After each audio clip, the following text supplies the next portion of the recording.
Saludos a todas y a todos. Hoy vamos a hablar de la segunda parte de lesiones blancas y rojas en el contexto de desórdenes orales potencialmente malignos. En esta sección nos dedicaremos a estudiar el diagnóstico diferencial de las lesiones rojas. En la clase pasada vimos distintas lesiones blancas y rojas y cómo estas se pueden observar histológicamente. En esta clase vamos a recordar tipos de lesiones rojas que pueden encontrarse en la cavidad oral, identificar lesiones rojas que son lesiones orales potencialmente malignas, identificando su etiología y manejo, realizar un diagnóstico diferencial de eritroplasias y quelitis actínica, que son las específicamente que vamos a hablar, con el propósito de indicar su correcto manejo, y esta clase la vamos a dividir nuevamente en 4 secciones. Los aspectos generales de las lesiones rojas en el contexto de desórdenes orales potencialmente malignos. Vamos a hablar de la eritroplasia, de la quelitis actínica, recordando que no es solamente roja, sino que es blanca con rojo. Y vamos a llegar a nuestras conclusiones. Veamos algunos aspectos generales de las lesiones rojas. Lo más importante o la base de esta clase es saber por qué las lesiones se ven de color rojo. Y acá tenemos este esquema donde vemos que pueden ser distintas causas o etiologías. Esto puede ser porque hay una atrofia del epitelio o reducida queratinización. Recordemos que la queratinización es en el estrato superior y cuando esto está disminuido se puede ver más rojo porque se traspasa lo que es el tejido conectivo. En este caso, en esta imagen, además, vemos aquí una atrofia del epitelio. Otra causa histológica puede ser debido a que hay inflamación o dilatación de los vasos sanguíneos como lo que estamos observando en esta zona. Si se fijan, aquí hay distintos vasos sanguíneos bastante dilatados y están aumentados en la cantidad. También puede que haya extravasación de eritrocitos, como lo que estamos observando en esta zona. Y también en esto podemos ver otra imagen histológica donde vemos varios vasos que están dilatados, ¿ya? Y en este caso no vemos tanta sangre, pero sí hay un aumento en la cantidad de vasos. Recordemos entonces cuáles eran los desórdenes orales potencialmente malignos publicados en la última clasificación del 2020. Los que estábamos observando en verde son los que se añadieron nuevamente o de manera especial para esta clasificación. Las que vimos la clase pasada, y en este momento vamos a ver más que nada la eritroplasia y la quelitis actínica, porque en las clases posteriores ustedes van a estudiar el líquen plano y el lupus eritematoso oral. Las lesiones rojas más comunes están clasificadas de distintas formas, pero en el Neville, en la quinta edición, lo podemos encontrar desde las más frecuentes hasta las menos frecuentes. Es una lista bastante extensa y dentro de esta lista ustedes se pueden fijar que podemos ver algunas lesiones potencialmente malignas, como la eritroplasia. Para poder llegar al diagnóstico de una eritroplasia, que es una lesión por descarte, al igual que la leucoplasia, tenemos que saber reconocer cuáles son las otras lesiones rojas. Y es por eso que vamos a identificar e ir repasando cada una de ellas. En este caso, para hacerlo didáctico, dividí las lesiones rojas que no son desórdenes orales potencialmente malignos con la lista que ustedes ven acá y las otras que son desórdenes orales potencialmente malignos y que se pueden ver de manera roja y que son las más comunes que podemos ver en Chile. Hay algunas que no están porque quizás son de menor frecuencia. También, al igual que las lesiones blancas, las lesiones rojas las podemos dividir en lesiones reaccionales, de base inmunológica, por ejemplo, el líquen plano, el lupus. Las reaccionales vamos a ver que hay algunas asociadas a traumas, las infecciosas por candidiasis y los desórdenes orales potencialmente malignos. Comencemos por la primera, el eritema traumático. Si se fijan acá, el eritema traumático puede ser por distintas causas traumáticas, tal como dice su nombre, valga la redundancia, y son lesiones que generalmente son planas o levemente son levantadas. El color puede ser uniforme, aunque a veces puede estar mezclado con zonas de petequia. En este caso, es un traumatismo asociado a una mordedura posterior a la anestesia. Pero también podemos tener traumatismos secundarios a felatio, donde lo podemos ver en las zonas del paladar blando y ya hacia la orofaringe. Otras lesiones similares también podrían estar asociadas no solamente a felatio, sino que por toser y el paciente está con problemas de coagulación, o también acá tenemos otra mordedura que está bastante más edematosa. Y en este caso, que es poco frecuente, podemos ver estas lesiones asociadas a prácticas sexuales como cunnilingus. Bien, la segunda causa más común de lesiones rojas es la estomatitis subprotésica. Y en este caso, la causa de esta es el traumatismo local y también la candidiasis. Acá lo que estamos viendo es un paciente que tiene una prótesis que está mal ajustada, donde vemos que hay zonas de erosión, si se fijan en los rebordes, pero en el paladar también vamos a ver que hay un poco de eritema que podría estar asociado a una candidiasis subprotésica. Recordemos que las candidiasis subprotésicas o estomatitis en realidad subprotésicas se clasifican en grado 1, 2 y 3. Y esto va a depender de qué tan severo sea esta inflamación en el paladar, donde ya del grado 2 a 3 generalmente hay contaminación por cándida. La candidiasis eritematosa tiene distintas formas de manifestarse. Es una infección que está asociada a distintas causas. Una de este tipo de candidiasis eritematosa es la glositis romboidal media, donde lo vemos en la zona media de la lengua, con forma ovalada, de rombo, a veces puede estar no solamente el área de papilada de la lengua, a veces podría estar hiperplásica, pero en el contexto de lesiones rojas se ve una lesión más bien atrófica. Estas se producen cuando los pacientes usan inhaladores con corticoides y generalmente no se enjuagan la boca después de usarlo, o también podría ser por el consumo de marihuana. Si se fijan acá, el consumo de marihuana en este paciente hizo que desarrollara una candidiasis en el dorso de la lengua y una lesión que le llamamos en espejo en el paladar. ¿Por qué se produce esto? Porque fumar marihuana hace que se produzca una resequedad en la boca y la hace más susceptible a este tipo de infecciones oportunistas. Luego tenemos el eritema migrans o glositis migratoria benigna. Para este caso, no siempre está muy clara la etiología, pero muchos lo consideran una variación de la normalidad o factores como por ejemplo el embarazo, el estrés. Muchas veces lo asocian también a algunas enfermedades como asmáticos y a veces a algún grado de inmunosupresión, pero en general no siempre está clara la etiología. La lengua geográfica o glositis migratoria benigna también se puede ver roja con un halo blanquecino y que generalmente va cambiando de lugar. Hay pocas veces que se mantienen en el mismo sitio, la mayoría de las veces van cambiando de lugar y aparecen y desaparecen. Bueno, la guilitis acular es una lesión que se ve en la comisura de los labios de forma uni o bilateral y la causa puede ser por una disminución de la dimensión vertical oclusal, pacientes desdentados parciales o totales.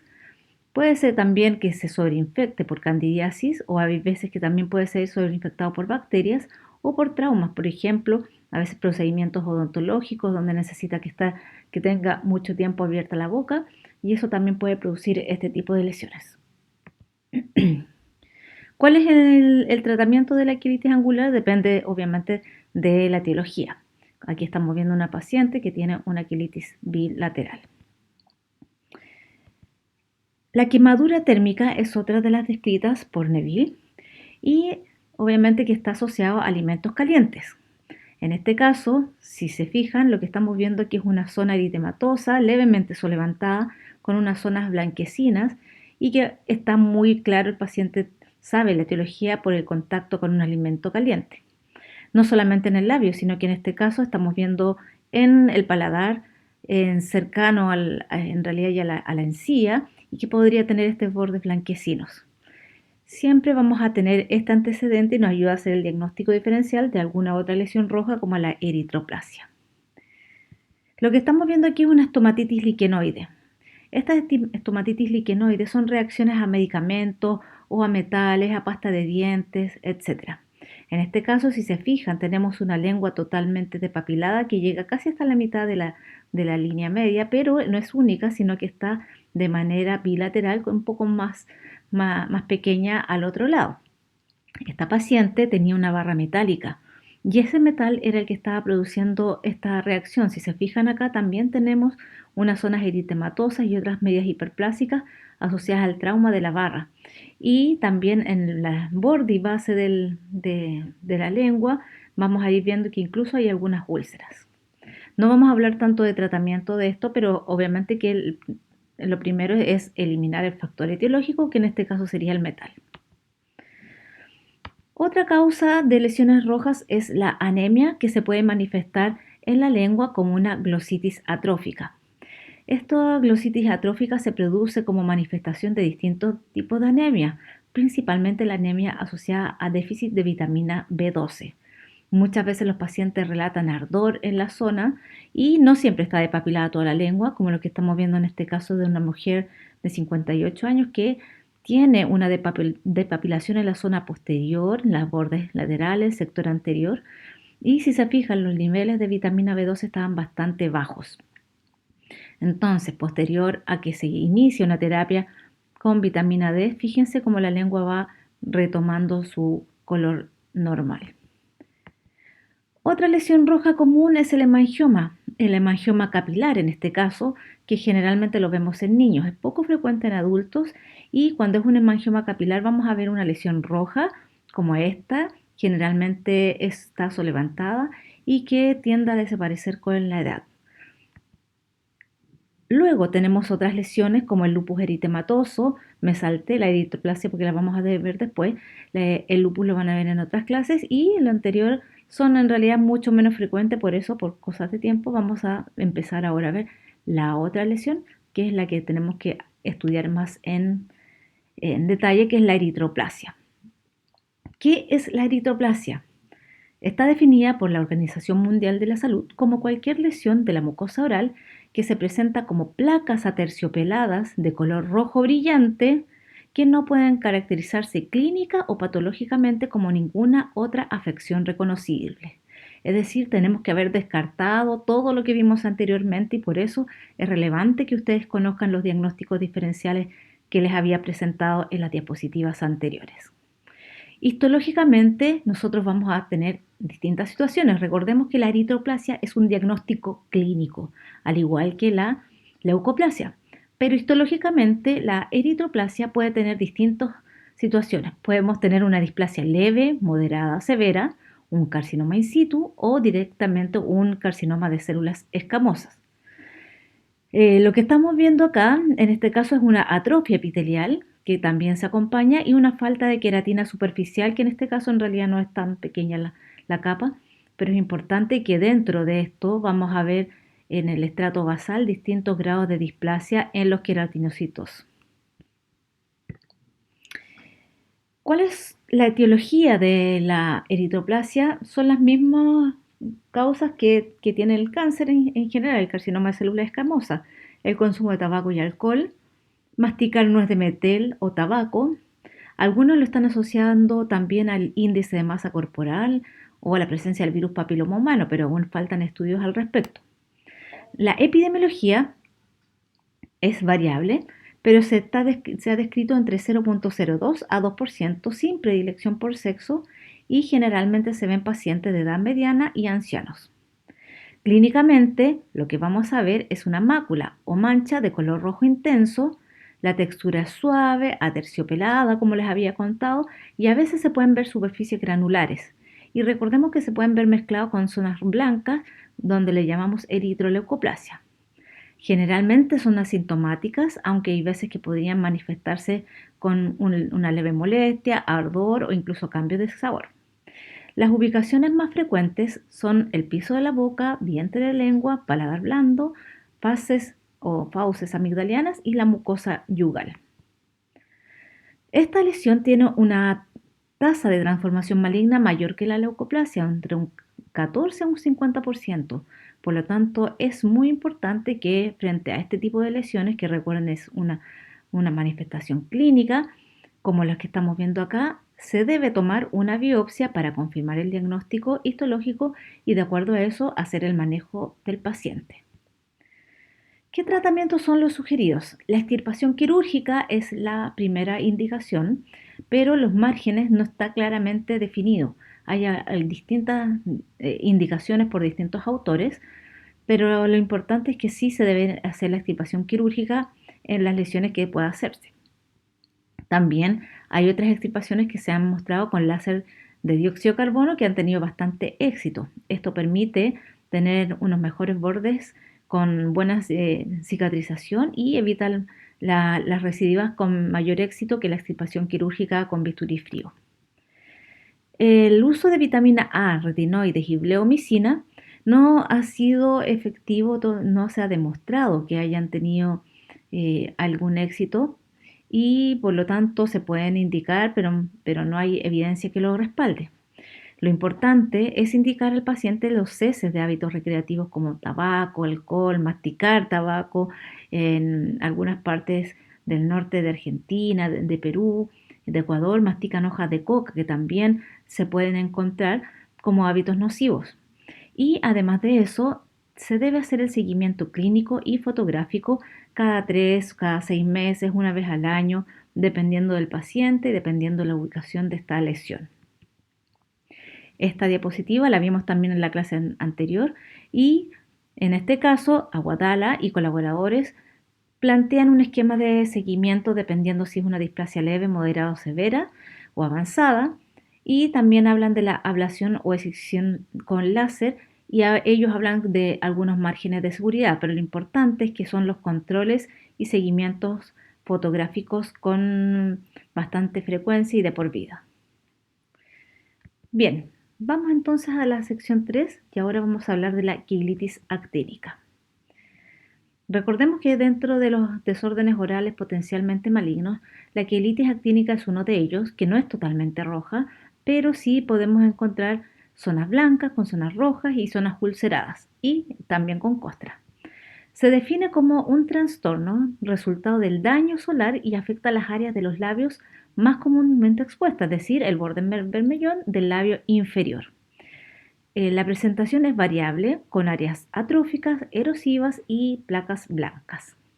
Si se fijan acá, tenemos un paciente que tiene estas zonas rojas, zonas blancas, a veces costras. Esta zona que se ve aquí más blanca podría ser una zona que ya cicatrizó alguna de estas costras. La etiología ya sabemos que es la radiación ultravioleta, sobre todo en pacientes o personas que trabajan al aire libre y que no usan bloqueador solar. La epidemiología va a depender de los países, pero acá tenemos en Brasil una de las más altas, entre un 28.4 a 39.6% en la población. Personas de piel clara, mayores de 50 años, porque obviamente tienen acumulación de la radiación en su piel, y también se ha descrito que está asociada a otros factores como la baja escolaridad, bajo nivel socioeconómico, consumo de tabaco y dieta poco saludable. La transformación maligna también es variable, pero hay una revisión sistemática que habla de un número que sería 3.07 en promedio de acuerdo a estos estudios analizados.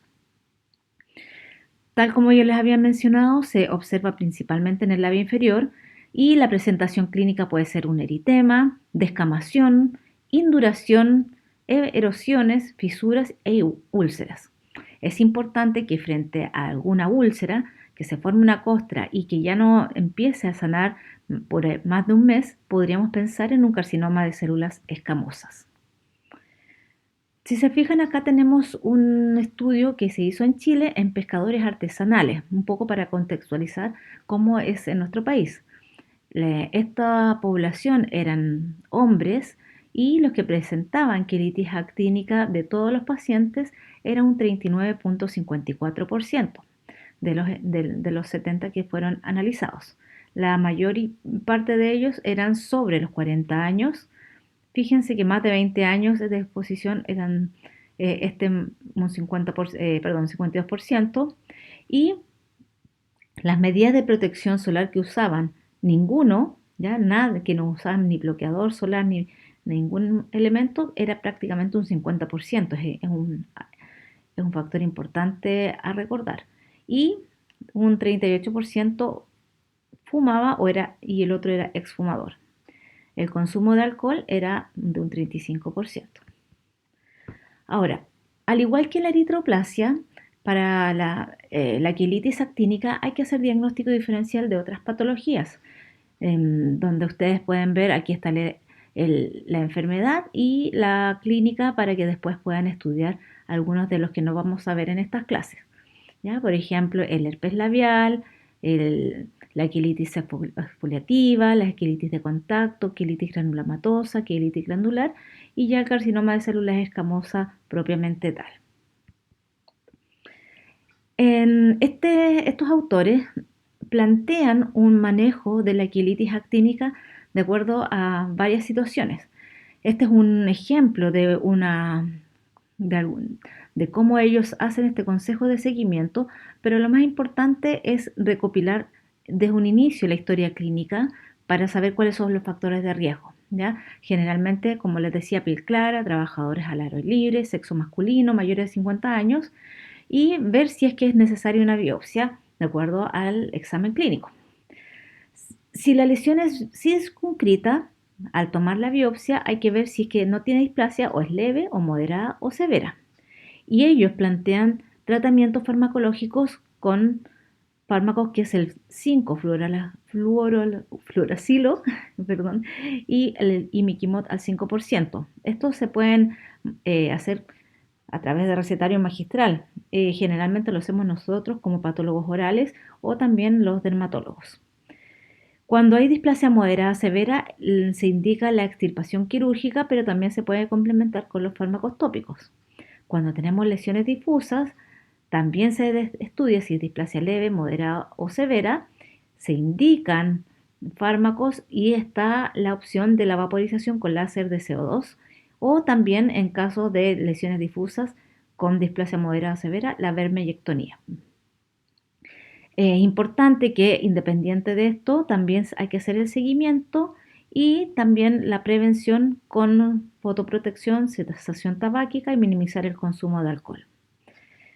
En estos casos, si se fijan, hay varias opciones y es importante explicarle al paciente para que concientice el daño que tiene en sus labios.